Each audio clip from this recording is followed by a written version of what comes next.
Welcome to Document Media. I am Hannah Tolg, a journalist and CEO of the company. Today in the studio, I have with me Tommy Robinson.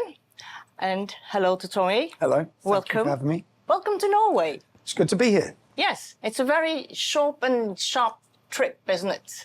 Yes. Because you're so busy these days. At the minute I feel like I'm running out of time. I have a schedule.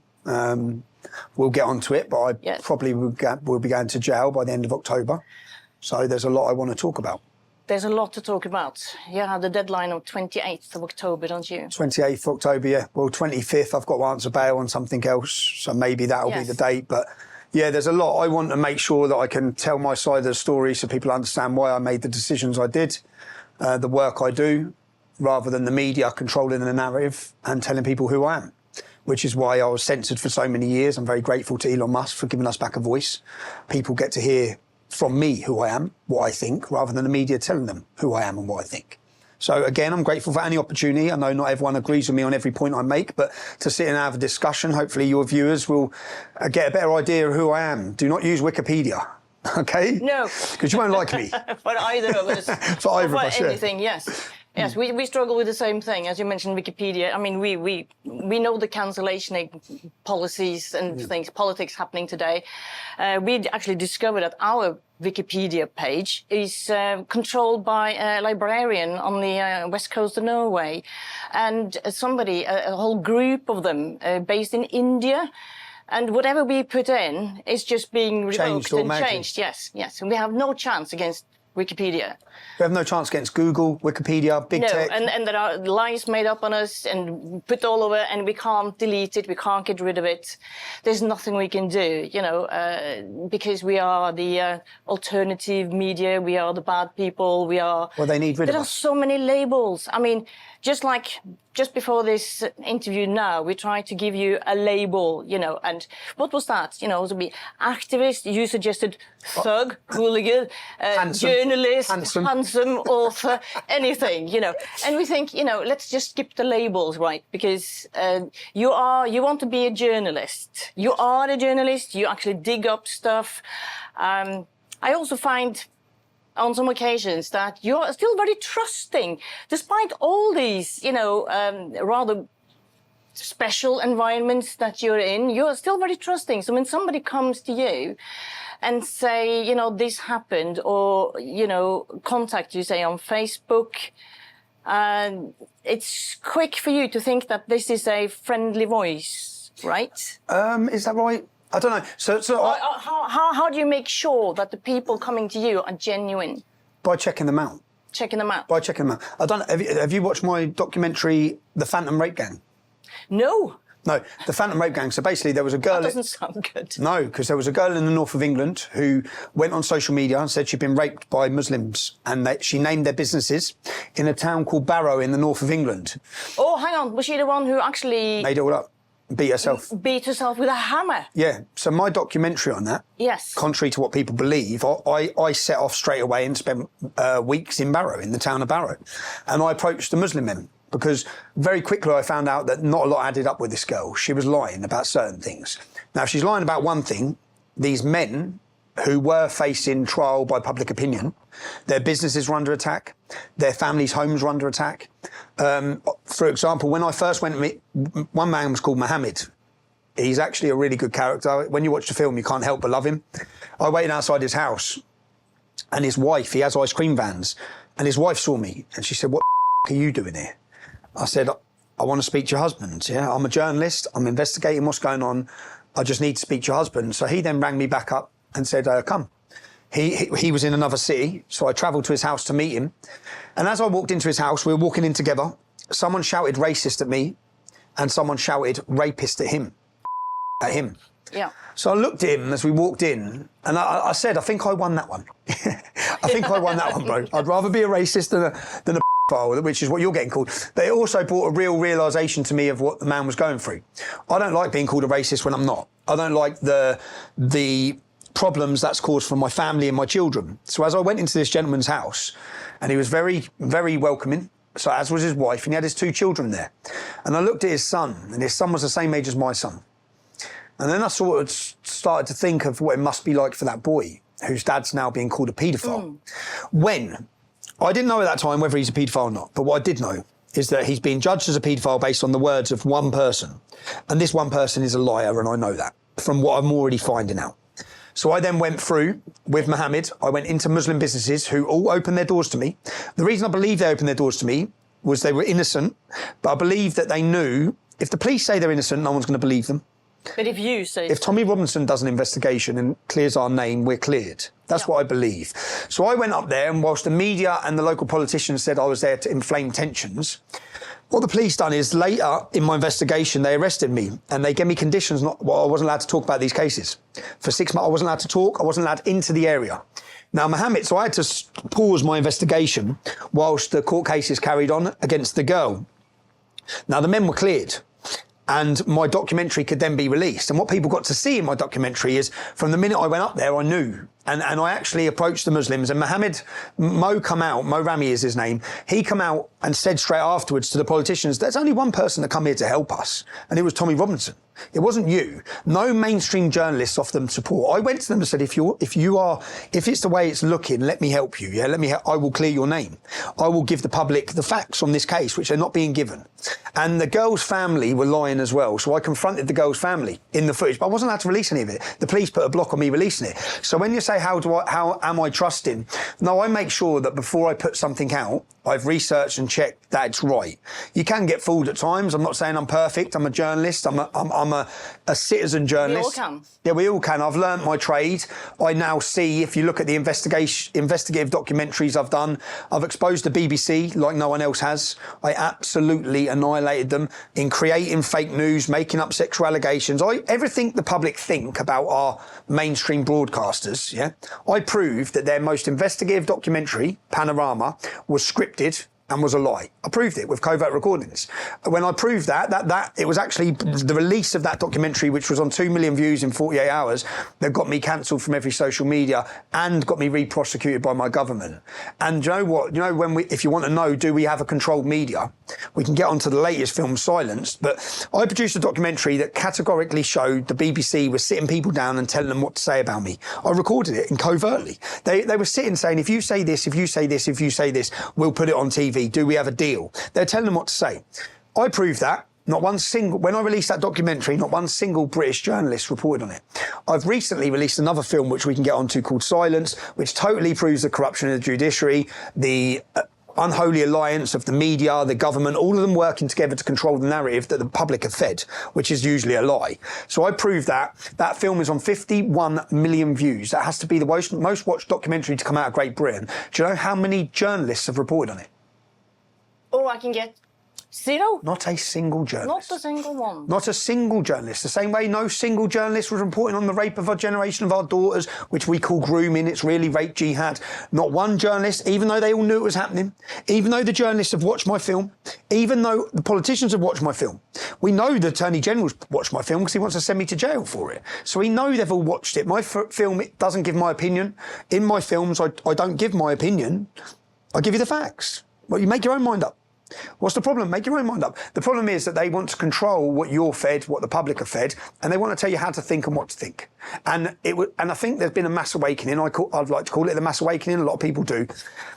Since COVID, because people were happy when Tommy Robinson or Alex Jones or certain characters, probably in your country as well, when people who spoke against Islam or open border immigration or conspiracy theorists, as they like to call them, when they were cancelled, people didn't mind. They actually celebrated it. When they started cancelling and deplatforming doctors, nurses, okay, scientists, then people sort of thinking, hold on a minute. And it would have awoken them. And then when those same people who were opposing that were called far right, were called conspiracy theorists, even though they knew they had every fact on their side, that would have helped to awaken a lot of people. So there's been a mass awakening for many people across Europe. We know we're being fed lies on many of the issues. We've seen the lies. The public can see the lies. They can also see the issues that certainly myself and maybe and organisations like yourself have been trying to warn about. The public now see them in every town and city. They realise the mainstream media were lying. We were telling the truth. That's why they hate us. But it's difficult to actually be the messenger and to be the to be the warning person, because if you're too early, it's just conspi, So the timing it can be difficult. I mean, when you watch Sky News now, you will see, you know, they're looking at people who've actually had huge problems after the vaccinations. Now all of a sudden, now it's starting to become okay to talk about it, whereas we have written about it now for 3-4 years. Yeah. You know, but now it's starting to seep in because the truth just can't. It won't go away. It just won't go away. It's still there. And they managed to hide the truth through the censorship of big tech. For a very long time. Elon Musk's caused some problems. But it doesn't, in the long run, you can't really hide it. They try to hide, you know, all the grooming. That is such a very cozy word, isn't it, for mass rape of young girls. It's called love jihad in India. Love jihad. Love There's jihad. nothing love about it. It's nothing love about it. It's called Lover Boy. Holland called it Lover yes. Boys. Yeah.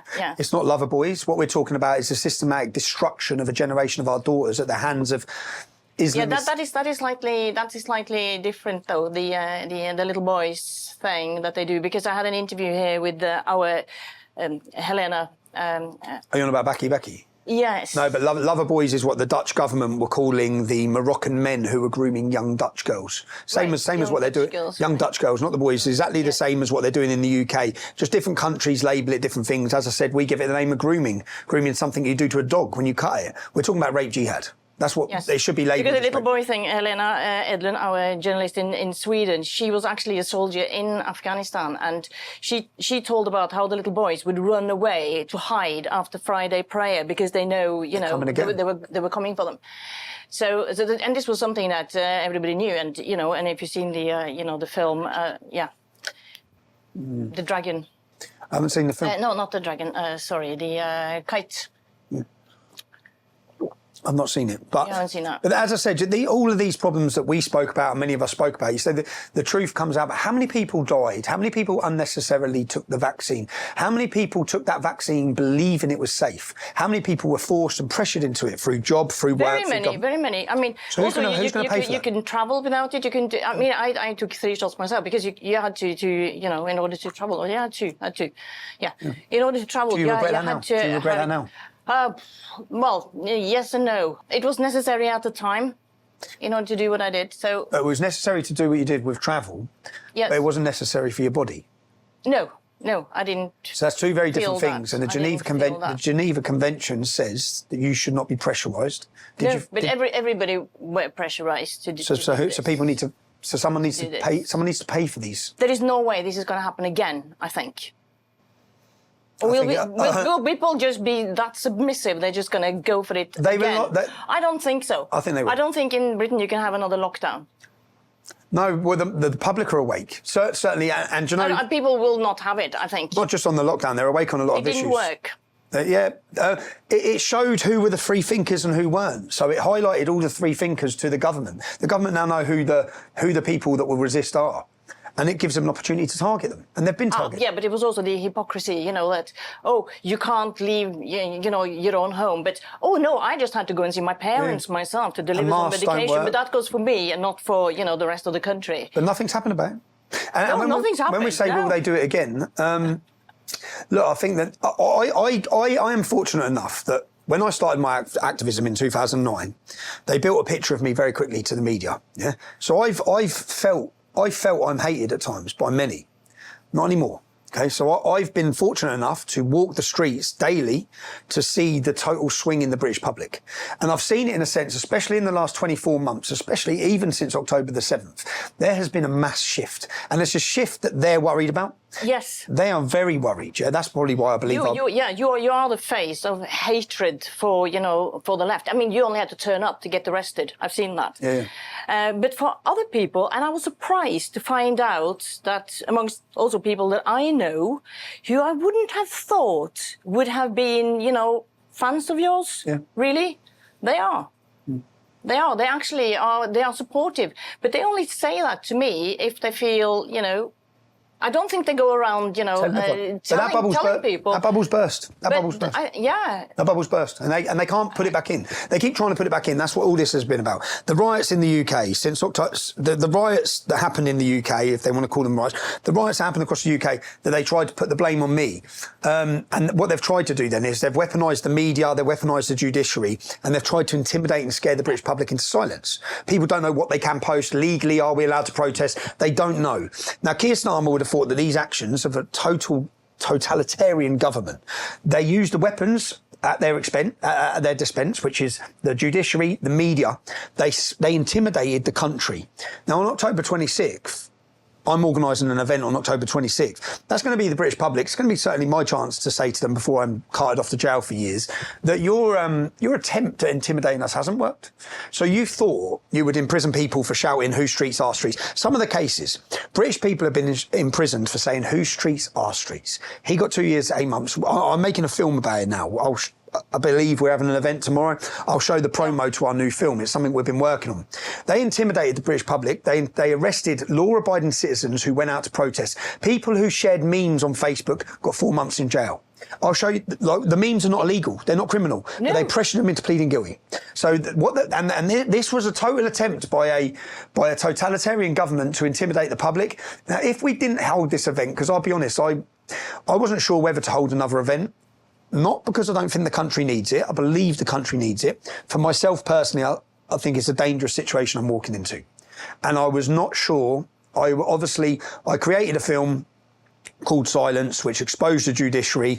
That film was actually released 2.5 years ago in America. I don't know if you're aware of that. So I created a film. Basically, there was a story that went public. The whole country was lied to about a story in the north of England. And they controlled the narrative using the media and they pumped it around the world. I had Facebook at the time, so I made a video warning the public, you're not getting the full story here. Yeah, they're lying to you. You made too, because I read the whole judgment. I have seen the film, and we spoke about it beforehand as well. You know, how difficult it was to actually get witnesses, adult witnesses, to testify about this. Well, it was impossible. Remember, anyone associated with me loses everything. Yeah, they lose everything. Yes. They lose everything. So but not only that, I think there was also the threat from their community that they were actually living in, where they had to continue to live as well. Threats to be raped. I mean, say now if you're a teacher, you wouldn't get a job anywhere else. If you're a child, you know, your parents would be scared from you because all these Muslim men turned up to school to support the gangs of them. Yeah. But in this case, gangs of them, it has. In this case, it's scary. People don't dare to do it. It is scary. It's a scary business to stand up. To say anything. To say anything. Yeah, whistleblowers get crucified all the time, even not on just the subject we're talking about. So, yeah, it is scary. And you know what? As a journalist, you're a journalist. If you do an interview with 3 people and they tell you something, you can go online and publish it. You're protected. When I was first taken to court, I argued, well, it was in the public's interest. This Syrian child had £180,000 donated. The British public were donating their money to someone without all the facts. So I reported what I was told. At no point has the judge ever said, I wasn't told what I reported. There's no allegation I've made anything up. I've took stories from different people and I've made a video and reported it. Yes. Now, but they didn't allow me the protection of a journalist. No. So a journalist can stand in court and say, and they don't even do the journalist. For contempt of court, they do the company. So they should have took the company I work for, if they wanted to, for contempt of court, but they didn't. They said, you cannot argue public interest. You have to prove truth. Because by arguing that I have to prove truth, I then need to get all the children and the teachers to court, which they know is impossible. So what I done is I fought outside of court. I'm not really bothered about the court's opinion on me, because I've been through that system. I've never had a jury in my life. Go on Wikipedia, read my criminal list. I've never been convicted by a jury. Give me 12 members of the British public. Let them decide. But they never do, ever. Okay, no, there was no jury in this case. There's never a jury. So I've never had a jury in any case. So they drop it to enough so they can get me before a judge. So I know the system. But what I care about is the court of public opinion. I want the public to know I didn't lie. The reason why rape victims come to me, the reason why whistleblowers come to me, is because they have faith and trust in what I do. I will never reveal their sources. I will never talk publicly about them. And what I tell my followers or the people who listen to my content, they believe me. They trust that I've done an investigative job and what I'm feeding them is the truth. So I have that. So I wanted the public to know when they started telling everyone that I lied, which is what they done. I thought, well, no, I need to show the public that I didn't lie, which is why I wore a covert camera and I started my own investigation and made my own documentary to show the public what I know.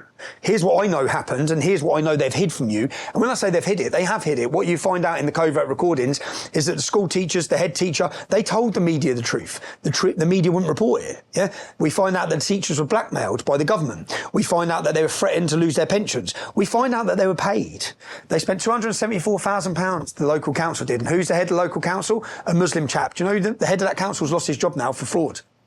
Right? These are the people who have determined that I'm a liar. Yeah? So I produced a documentary, I made a documentary, and when I got to court, I showed the judge excerpts from the documentary, little clips of teachers talking, of pupils talking, of school records. So I showed the judge them. What the judge did is he listed everything he'd seen, and then he wrote an injunction which would prohibit me from playing the film. So then, and he said, if this film is released, you will receive a 2-year prison sentence for the film. Now, for me, do you know how difficult this was for me as a journalist? As someone who I don't like to be intimidated anyway, I like to stand up to threats. I believe but I walked out of court. Previously to this, in the years before this, I'd spent a year of solitary confinement. It broke me. Yeah, I read about it broke me. I went into prison one person, come out another. And it also broke my family. And I watched the adverse effect all of my work has on those who love me. My children, my mum, my dad, my ex-wife. I've put them through hardship, serious hardship. So this film's finished. And then I get to court and the judge gives me an injunction preventing me from sharing the film. And then the media, just so people understand, I'm in court. 5 children come to court to testify, yeah? When the Syrian refugee was given evidence, the media were all sat there in the bench and they're all lapping up how scared he was and all the headlines in the British newspapers are pumping this. The first of our witnesses get up. I swear to God that all the media got up and all disappeared. They walked out of court. Yes. So there was no reporting on what was said. And I actually said it to the judge. I said to the judge, so no one gets to hear. So no one outside this courtroom gets to hear what's being said. The allegations that the Syrian refugee called a little 12-year-old boy's mum a white slag and then attacked the boy. No one heard that. No one heard the fact he spat in a white girl's face and called her a slag. No one heard the allegation that he beat a girl up. No one heard it because the media didn't report it. So I sat there and knew what they've done. And then I watched how they closed ranks. And then outside of court, they tell everyone I lied. So everyone gets told I lied. But I know in my pocket, I've got a film which totally obliterates this whole story. Yeah? It does. But I mean, you have no more ways to appeal now. That was the High Court. That's the end of the line as far as you can go. Well, you see, when that court case finished, I went and spent 28 days at rehabilitation centre. I was broken. I was broken.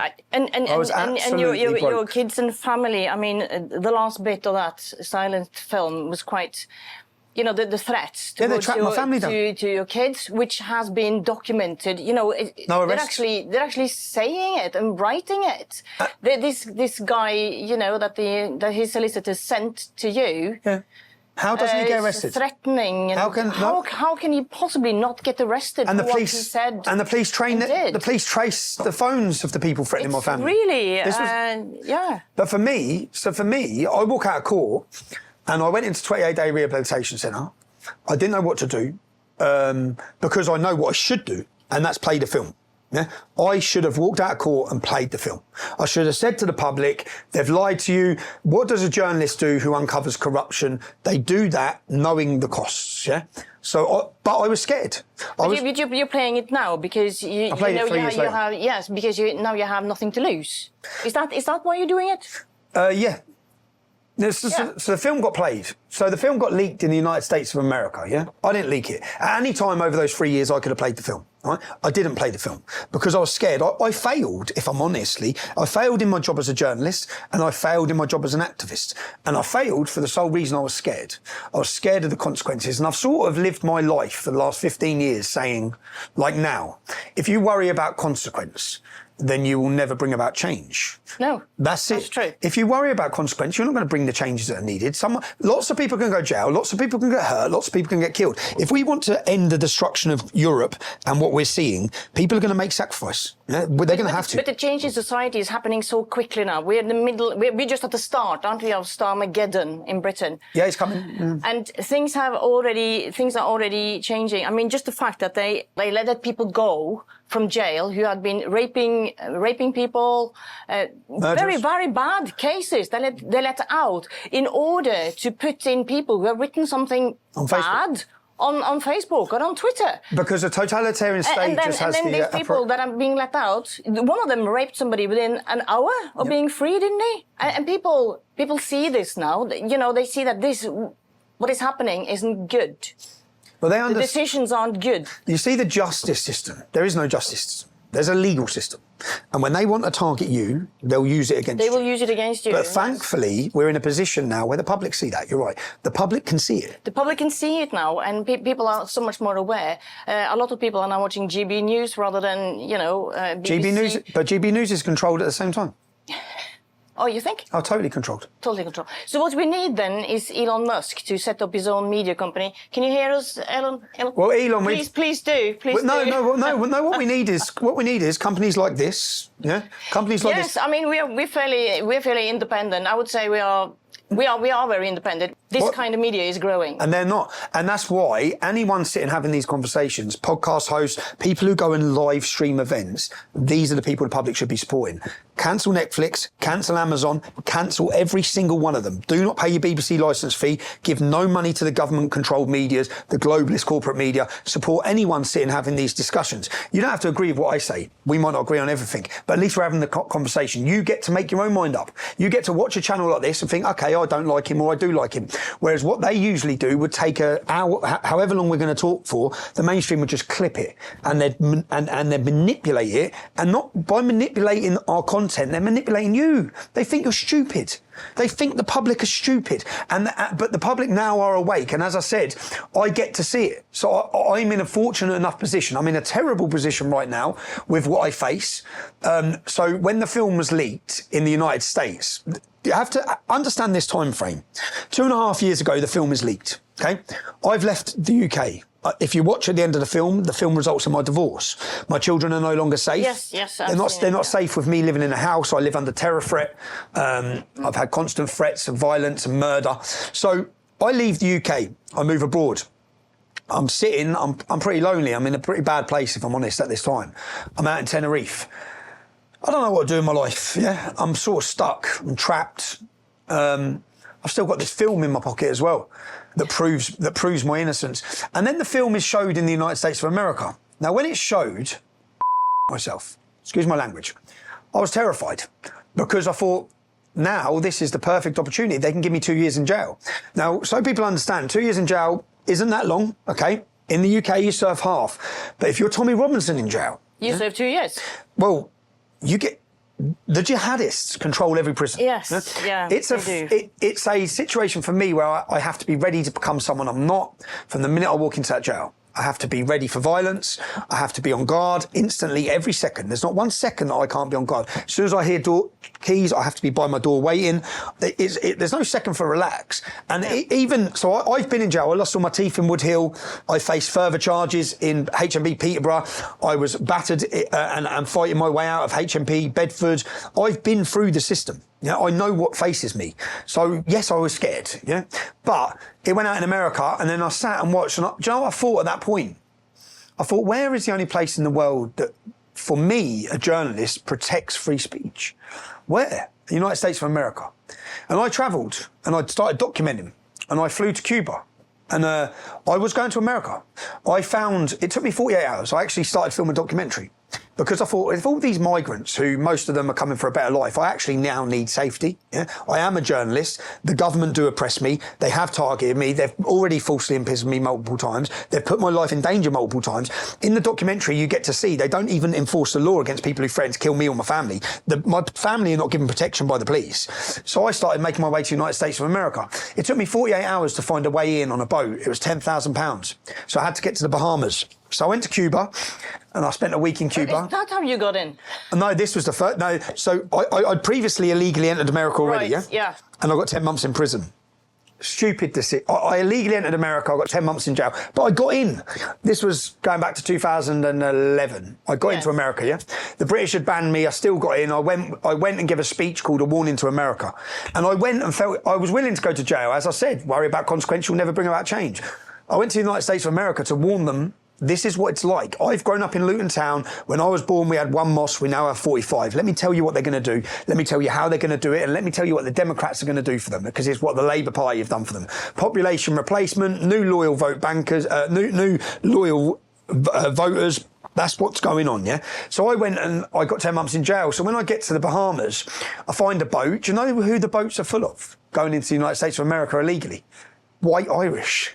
White Irish? I swear to God, white Irish. They were full of travellers. They were full of gypsies. They were full of all white, all entering America, all illegally going into America for a better life. So the new refugees of Europe are fleeing. That's what. Right. So, and I was due to be one of them for $10,000, and I was filming this documentary, and then I spoke to lawyers from New York, and unfortunately, because I'd unlawfully entered America once is a misdemeanor. The second time you do it, second time, it's felony. serious. Yeah, Yeah, you get 2 years. And you also had a Biden administration. Yeah, 2 years in jail, Well, man. It didn't help, no. So I made the decision not to go. I flew back to. I then relocated to another country in Europe, trying to work out what to do with myself. And at this point, I believe when I return to the UK, I'm in a lot of trouble. Yeah, because the film has gone out. The writing on my injunction or whatever they're saying is, I just knew the film couldn't go out, and it's gone out. So I'm in Europe. I'm feeling a bit defeated, and for some reason, every time I feel defeated, something picks me up. Yeah, something always picks me up, and at this time, Elon Musk picked me up. So I'm there, and my Twitter come back on. And I've been censored for 5 years. Nothing I've said has mattered. I have had to watch. Do you know how frustrating it is? Watch people lie about you. Watch them tell It's very frustrating. blatant lies, and I can't even counter it. We know about that as well. And I have to say, Twitter or X has also been a great thing for us as well, because we've been struggling with Facebook for years, They control what people see. They control everything. It's very, very hard. We had a Danish website as well, because we do Denmark, Sweden, and Norway. Yeah. And first, Google Ads shut down our Danish site, and then Facebook shut down because we mentioned your name.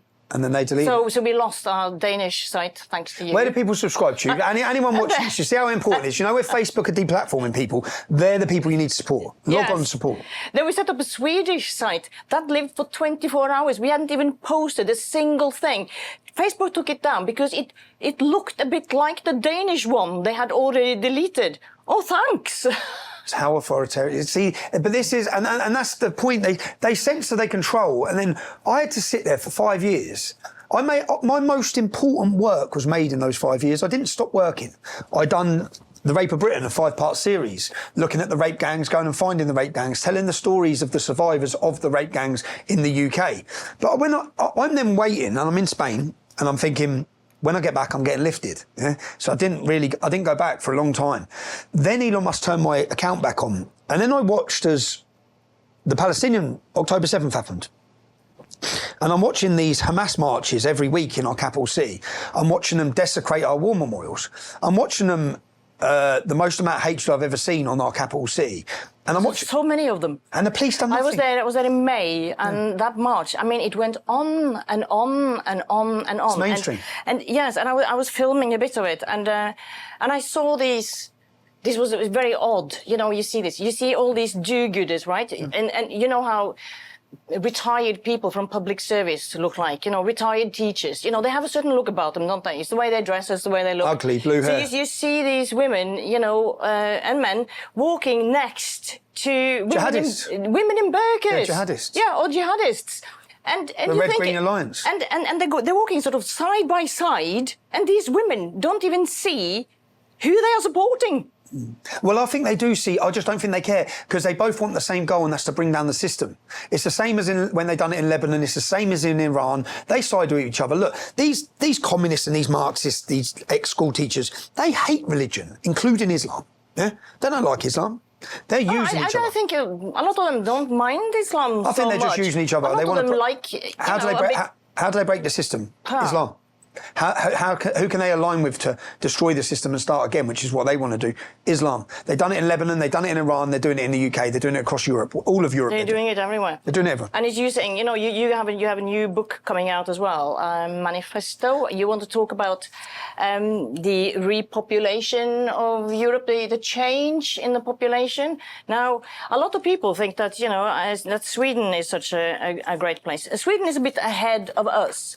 It's more visible in Sweden, I think, than in Britain. Britain had different kind of, you had a lot more immigration over the years than what we've had up here in the in Nordic countries. But here's a little piece for you about Sweden.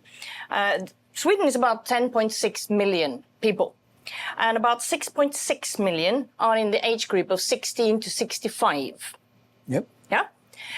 According to the official statistics, 780,000 people in Sweden are illiterate. They can't read and write, not even their own language. Well, we know they are. We know they are, don't we? So that's out of that age group. So that's 12% in Sweden can't read and write. This is the change of the populations. And Swedes are, of course, moving out. People are emigrating. Those who can afford you set up your home in Switzerland. A lot of very rich Norwegians have done that, and then you stay there for just 6 months of the year, and you have a place here as well. So people can just move around now. They don't have to live at home anymore, do they, in order to belong there? Because we talk to our relatives online all the time. We can see each other. All you need is that hug. You can just go up there and do that and then go back again to happy Switzerland, for example. Ukrainians. We have lots of Ukrainian refugees. I saw these last statistics in Britain now. 70% do not want to go home. Of course they don't, even when the war's over. Even when the war is over. And they're safe. They don't want to go home. Why should they? And we have the same issue here in Norway. We have 75,000 Ukrainian refugees here. Now, with a small population of Norway being 5.6 million, that would be equivalent to 1.1 million Ukrainians coming to Britain. Yeah. It's a huge drain on resources. Same as Ireland. Somebody's got to pay, for the housing, for the schools, for the hospitals, for everything that this is going to cost before these people get to be, productive. And the productivity all over Europe is going down. Well, if you replace people with illiterate people coming from far away, or somebody who doesn't speak the language, who can't just start a job, productivity will go down, and it keeps doing it. But yet, in all these public statistics always tells it will level out. The population will level out. We look at all reports of 20 years ago. They told us it would have leveled out by now. And it hasn't, and it doesn't. By 2041, going by their figures and their numbers, 2041, white English will be a minority in England. White English. By 2041, that's not long. That's not, and the biggest weapon they have is just to say, it's only a few numbers. And at that point, it's too late. And it's already too late because we're on Ukrainians, but I think we should be focusing more on Afghanis, Somalis, Pakistanis. Absolutely. Because these people are culturally a million miles from us. Because they're saying now, if you say fact finders, now fine. If you say that, whites are a minority in London, they go, no, they're not. No. Because, maybe white British are a minority, but white people are not. Because we've brought Ukrainians in, Polish in. All right, great. We want a country full of it. Well, it's not racist to say that white English or white British must remain a majority in those host nations. Just the same way, if Japan was becoming majority English, people would be saying the same. It's the host nation, it's the host demographic, and they must remain a majority. And how do you do that? How do you turn demography around. That is very, very hard. Well, you to stop do. benefits from one to two children. My local imam's got 3 wives and 14 kids, and we're paying for every one of them. Every one of them. Yes. Why? Yes. Why? Also, and the minute, you have to mass stop, deportations. you have to stop the first generation problems appearing all the time, marrying first cousins. In Norway now, we passed a law in June that you are no longer allowed to marry your first cousin. Oh, well So done. we At have least you're stopped getting that. somewhere, because we've got 76% of Pakistanis in Bradford marry their first cousins. I know. And that's first cousins. Pakistanis make up 3%. Pakistani men make up 3% of the UK population, or Pakistanis do. They're responsible for 33% of child defects at birth. I've seen They are being program. born It was retarded. awful. It's costing us a fortune. It's costing the economy a fortune. It's billions and billions because Mohammed married his cousin. Well, I Yes. don't care what Mohammed done in the 7th century, because he was a barbarian warlord paedophile. So enacting what he done, no, it's no longer right. It's never been right, and it has to stop in Great Britain. But to implement any of these issues, we need leaders. You need to change the laws. Yeah, change the laws with leaders, not cowards. We've done that here. Also here, in order to bring in a foreign spouse outside of EU, you have to be 24 years old. They've done the same thing in Denmark. Denmark was actually ahead of us. Okay. In Sweden, it's 21. In Britain, it's 18. Yeah. It's still 18. And also, and this was... Here comes Labour in again, because in Britain they said, oh, you have to earn, a certain amount in order to bring in, But if their goal isn't to end immigration, their goal is replacement. Their goal. So the people at the top, their goal is not to stop it. Our goal is to stop it. No. The Tories said, they wanted to increase the income threshold up to, and the plan was to reach £38,700 by early 2025. As Labour came in this summer, they have stopped it at 29,000, and they're stopping it. They are reviewing it. And they'll bring it back down. They will probably bring it back down. And people fiddle this as well. Of course, Muslim businesses. The Muslim businesses will say he earns this much, yeah, of course, and then they'll get them in, and no one gets punished for it, for immigration fraud. No, no one. No. Apart from me. So when Labour say, they want to... Apart from me, I'll get 10 months. Oh, do you know when I legally entered America on a passport, and it was the British that done me, and when they done me, I looked at other cases before I done it, and it was Abu Qatada. Abu Qatada, one of the world's most feared terrorists, come into the UK on fake documentation, didn't get punished. So I thought, well, he didn't get punished for using someone else's passport. Then I looked at 2 ISIS brides at the same time. They went to join a terrorist organisation using... Shamina Begum.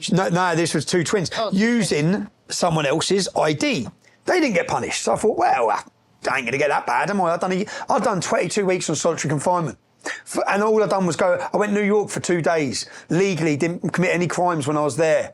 But that's the point of the legal system, not justice system. The 2-tier system. It's the 2-tier system. If they want You started talking about that in 2015, I think. I started in 2004. 2004. A leaflet I made, I used it in my Oxford Union speech saying, how come whites and blacks are being policed in a certain way compared to the Muslim community? How come it's iron fists for us and it's kid gloves for them? Why aren't the police operating the same against everyone? Why is the rule of law not enforced equally against all communities? Why are there special communities? Why?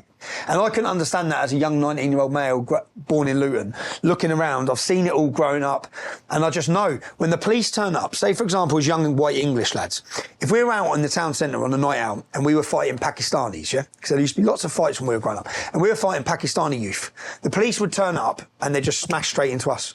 They'd jump on us. It wouldn't matter who's winning. It wouldn't matter if there's more of us than them. You were more easy dealt with. We deal with the English kids. They let them literally, and so when you've watched that, obviously Suella Braverman brought it up, and then it's become part of British vocabulary now, 2-tier policing, 2-tier judiciary. It has, yeah. But I'm not happy it's there, but I'm happy that the public can see it, because it's what I've seen my whole life. The 2-tier policing, the 2-tier funding, the 2-tier judiciary, 2-tier everything.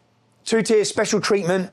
They're allowed to literally commit crimes, literally allowed to rape. They're allowed to cut their genitals off their children. Nothing happens. No. They can do what they want, pervert the course of justice, break any law they want, and it's not treated the same. But I'm glad we're in that bad of a situation that the public are now fully aware. Yes, they are getting fully aware of these things. And as you're saying, diversity with Islam doesn't really happen, does it? Because you always get a bit more of Islam. There's always more. There is never less. There's always just more. It's just Islam. I remember writing an article in about here in Oslo, and I think I wrote it in 2013 or something. But since 2007, Muhammad has been the most popular baby name for boys in Oslo. Since 2007, for 17 years.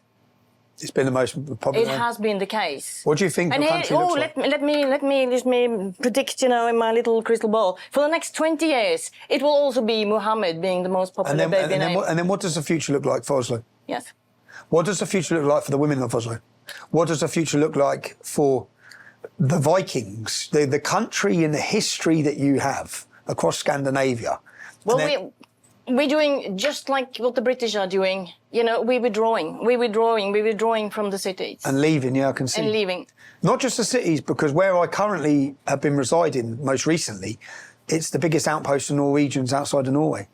And that's in Spain. Yes, we have lots of people. Everyone's running. There in the winter. Everyone's running. Or somebody live there all the But year. what does it leave for our host nations with all these hundreds, if not thousands of years of history and identity and culture?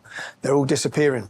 But isn't this what they wanted? Yes. The globalism. Yeah, that's what right? You can live whatever you like or where you feel at home with your own people.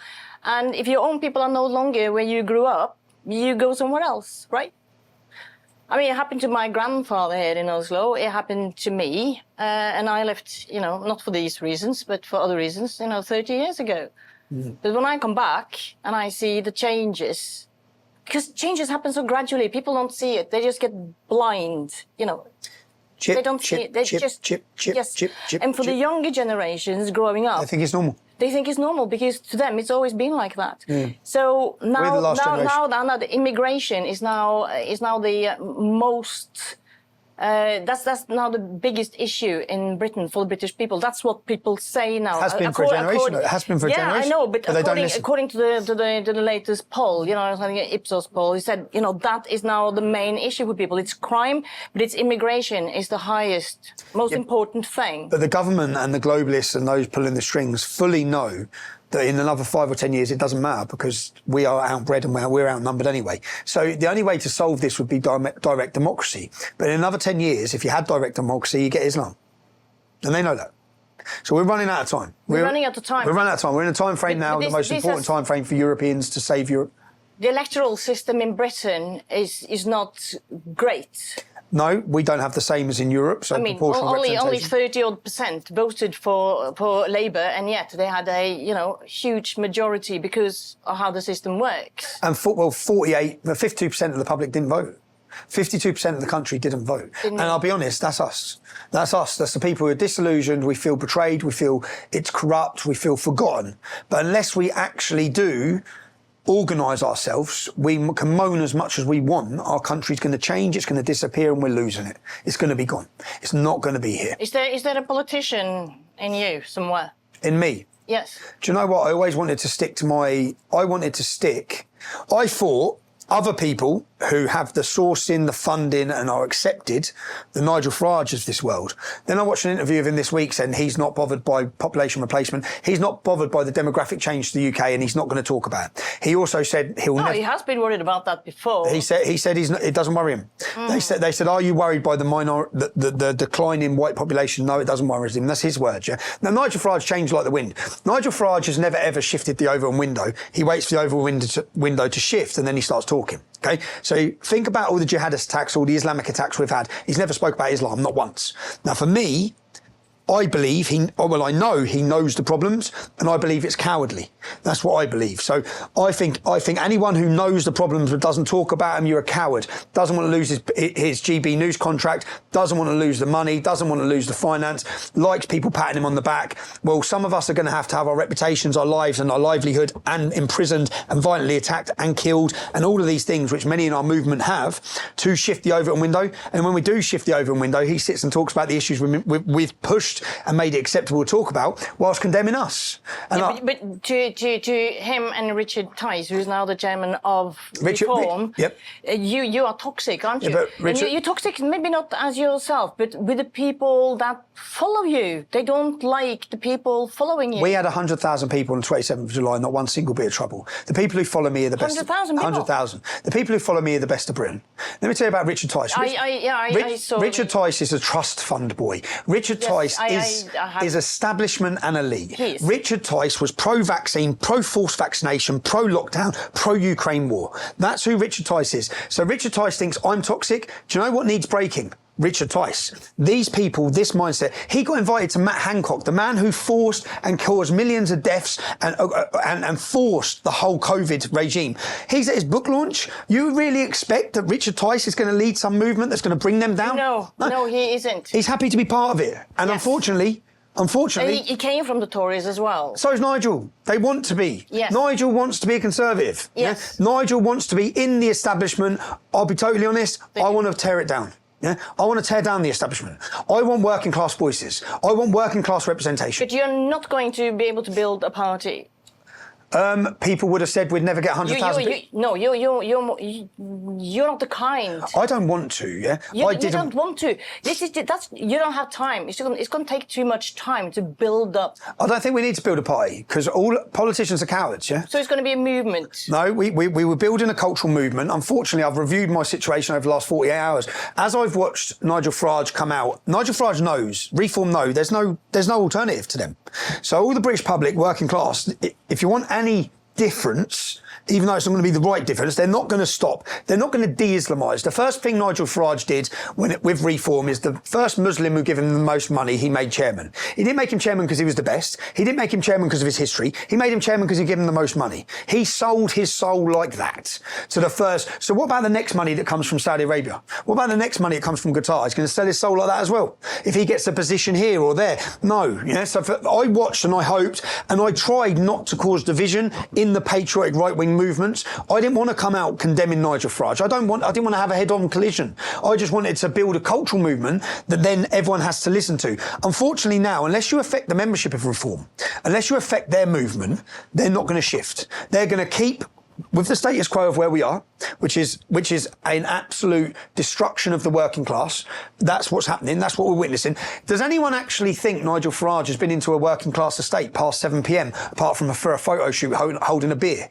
That's the reality. No. These people don't know what it's like where we live. Yeah, it's us that are affected. Nigel Farage walks round and has walked round. Whilst he condemns me as a yes, I have to walk the streets. People want to punch me. I'll punch them back. That doesn't make me a it makes me a man. Yeah, it makes me a proud Englishman. That's what it makes me. I'm not going to back down. You don't see any videos of me on the offensive. You don't see videos of me being violent, but you will see videos of me fighting back. I'm not going to back down. Now, Nigel Farage would last about a minute in my shoes. That's the reality. Nigel walks everywhere with security. Yeah, he's not your choice for the pub fight, is he? No, but it's not my choice for the pub fight. He doesn't understand what we've had to go through to get the debate where it is.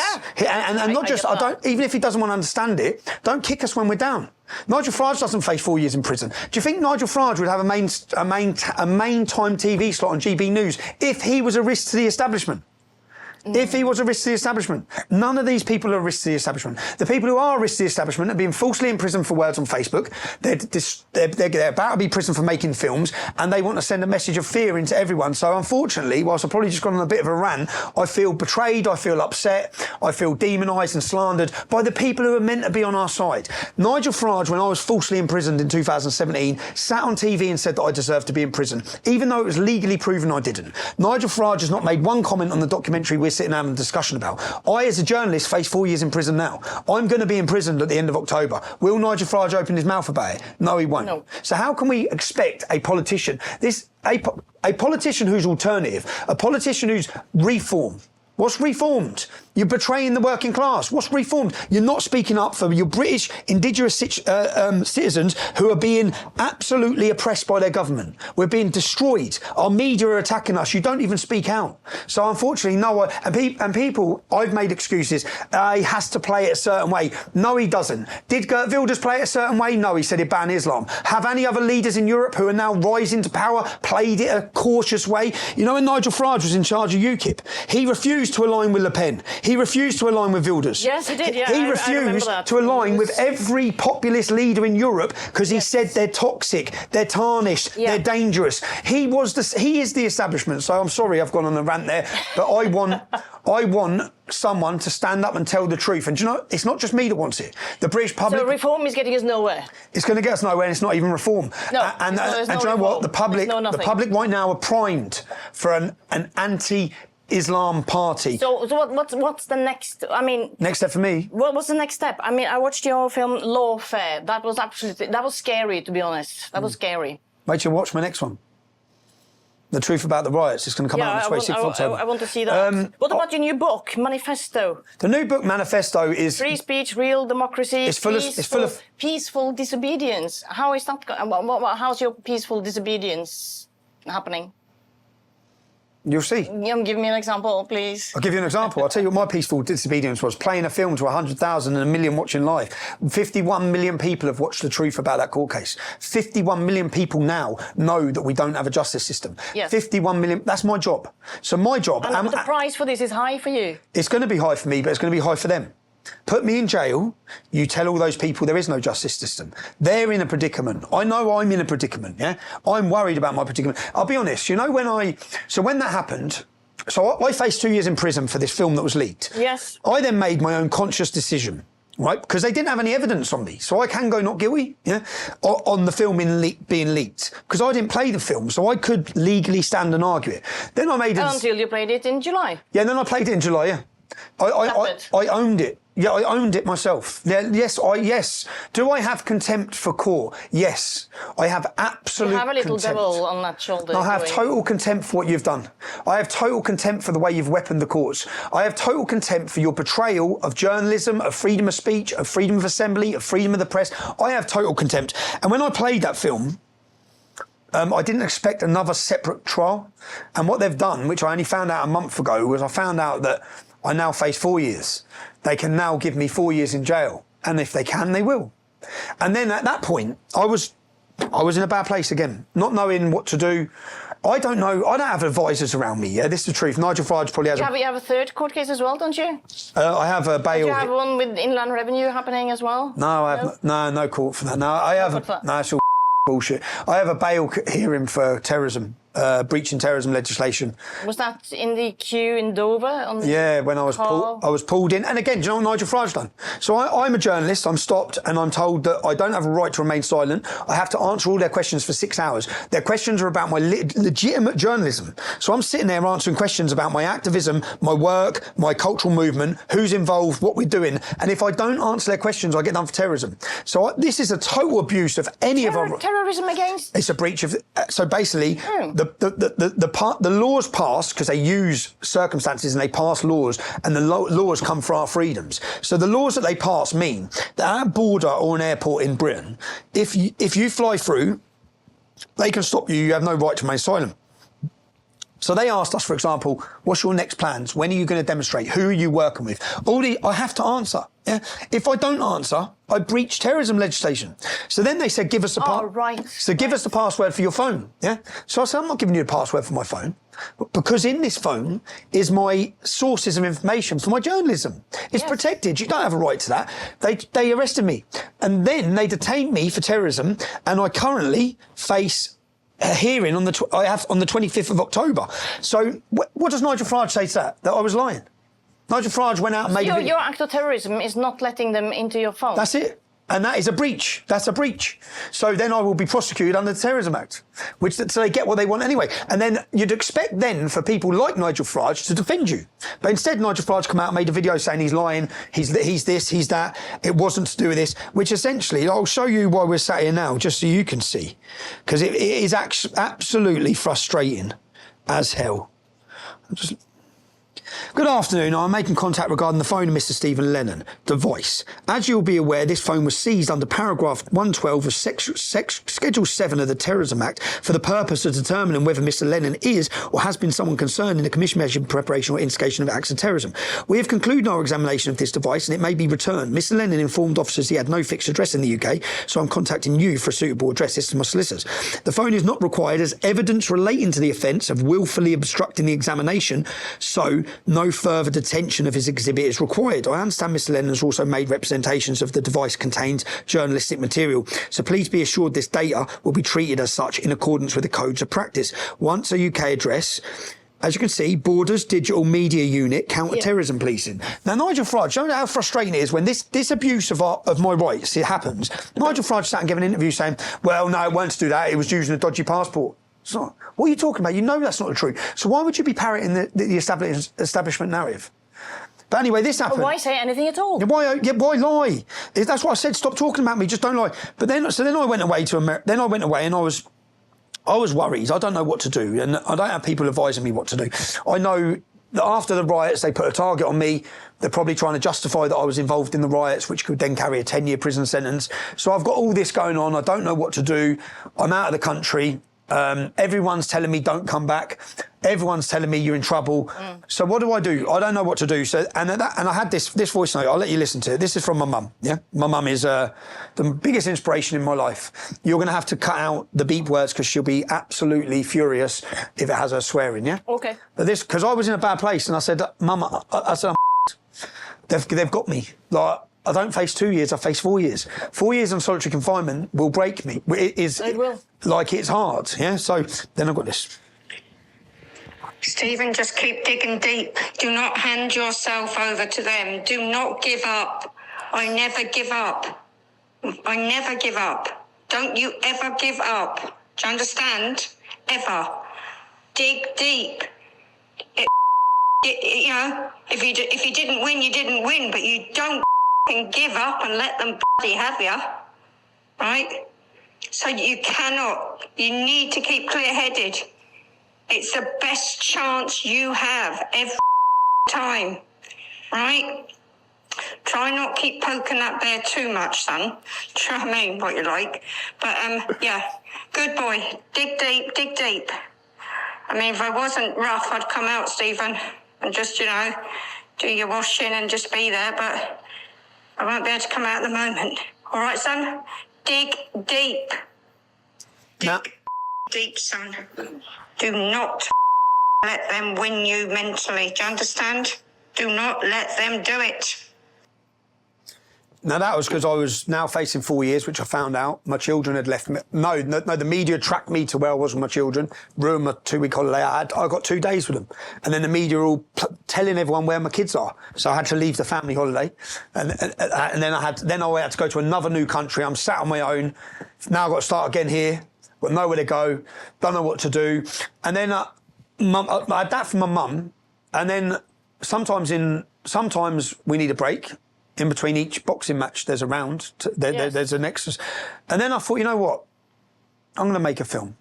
I'm going to absolutely embarrass them. Because they've lied. I know they've lied on the riots. I know the lies they've told. I know why they've done it. I know the labelling of the far right of the British public is totally wrong. I know the real issues why the public are angry, and I'm about to show the world why we're angry. As a British public, my film is going to come out on the 26th of October. I've been working on it now. I've got an amazing team who have helped. And are you going to show that at the rally? We're going to show it at the rally. If they don't try and stop us somehow, but we are going to show it. It's going to be released. Whatever they try and do, it's going to get millions, if not tens of millions. Well, they can't really ban it if they haven't seen it. They don't know what's in it. No, they can't ban it, and it's all truthful and factful. Literally, English women are being raped in every town and city by refugees, and I will prove it. Not one city, every city. Every single city in the UK, people are very a refugee has raped in every city. So you want to know why we're angry? I'll show you why you're angry. I'm concerned about my own town where I live. Everywhere. Where all the hotels have been turned into refugee. Well, not all of them, but 12 of the hotels are now filled with refugees. Well, do you know how many not refugees. They are filled with migrants who are coming. Men. And do you know how many of those men have already... Do you know how many of those men... For example, in our documentary, we interview a father and a girl. She was raped by a migrant in a hotel in Oxford. She was an Oxford student. She had such a great life ahead of her. Everything's collapsed because she was raped by a man the Home Office didn't check and they put in the hotel. So is that father now far right? Is that girl far right? What about all of our community? Are they far right because they're not happy? No, we're not happy. The far right label is just... It's boring. It's boring, but we're going to distinguish it in our documentary. Yes. But what we're also going to do is show the world why Britain's angry, show the world why there was a justified anger in our country. But I made the decision to not just do that, but then also I know what they've done. And if we allow them to do it, they'll be successful. If we don't rally on the 26th, if we didn't do this rally, so again, I'll play you here because this is what I'm back and forward with. I have some very good friends, and I had a very good friend who I trust with everything in my life, yeah? And he sent me a 9-minute message, and the 9-minute message was, I'll just play you it so you can hear it. Because I think it's important that people, so I was battling back and forward with all of this. What do I do? What don't I do? Yeah. Liam. What do I do? What don't I do? And I had this. Sorry, Liam. Now, brother, this is probably too late as the wheels are in motion and I can see how excited you are, but I'm going to say it anyway because I've not stopped thinking about it since you announced it. And then once I've said it and it's done. And as a friend, someone that loves you and genuinely cares about you as a human being, Stephen Yaxley Lennon, I'll know that at least I've done my bit as a friend. Separate sideline from politics and patriotism and all that other stuff, just from a pure friendship level. The 26th of October. Just something to consider. Is it really the best thing to do for you? Now, I know it is for the country, for the movement, for people that are sick and tired of everything, but for you as a human being. And I know it comes with a lot of benefits. So I got that from my friend because I'm worried, yeah? Do you want to see my response? Let's play my response. Liam, save this and rewatch it. It's the 27th of October. I just pulled off a legendary demonstration, totally peaceful, in central London, as a massive to Keir Starmer.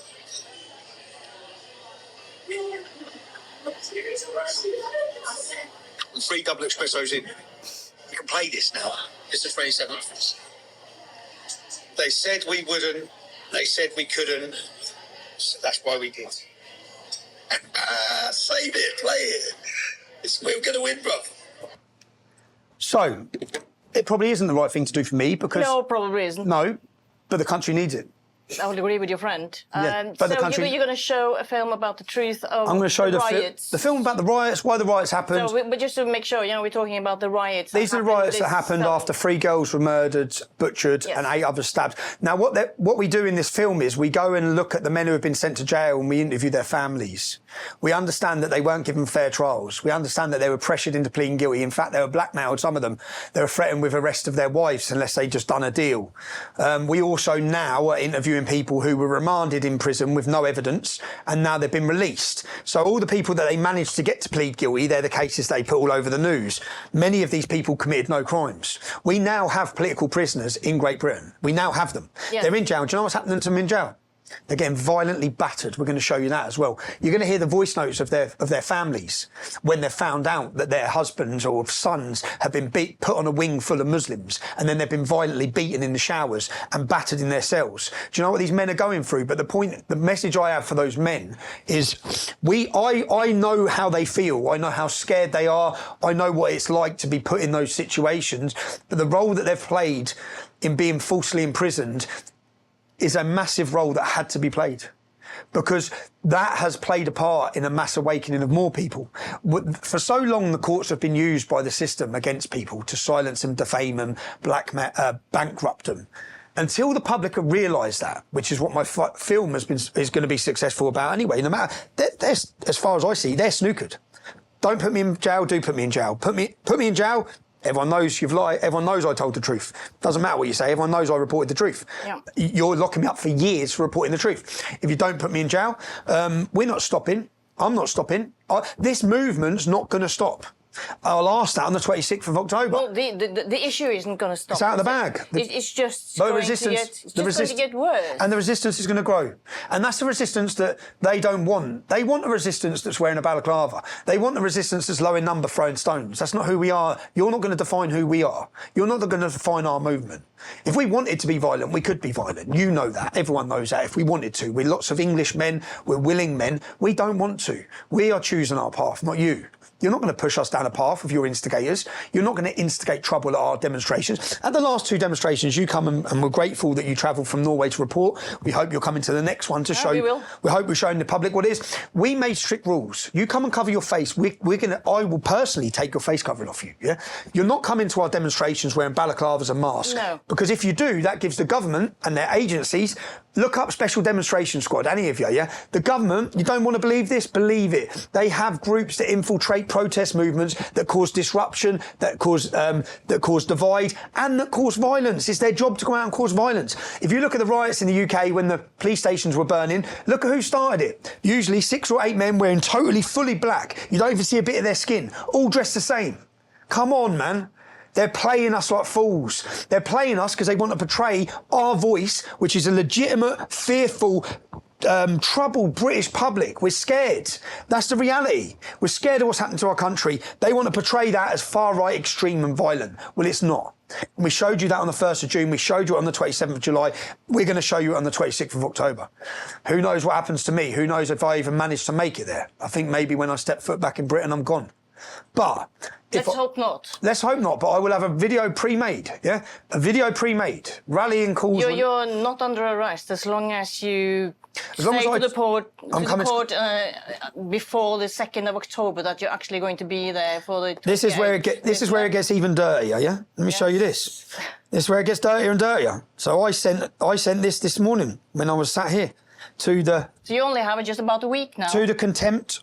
That's the head of. I sent it to the Attorney General and I sent it to the General Office of the Criminal Appeals Court to say I would like to confirm that I will voluntarily be attending the above hearing. I'm not running. I had a choice of fight or flight, yeah? And after hearing my mum's message, I decided it's time to fight, yeah?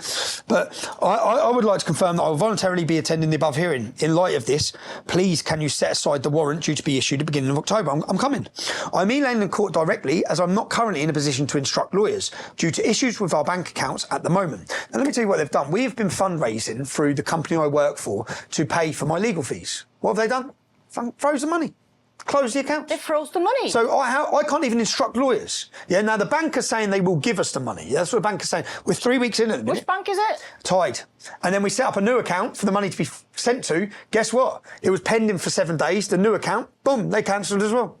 So this is what they do. So I'm not currently. So I'm supposed to stand trial, what, in 4 weeks? 5 weeks? I can't even instruct a King's Counsel. How much do you think my legal bill is for this? £130,000. They win anyway.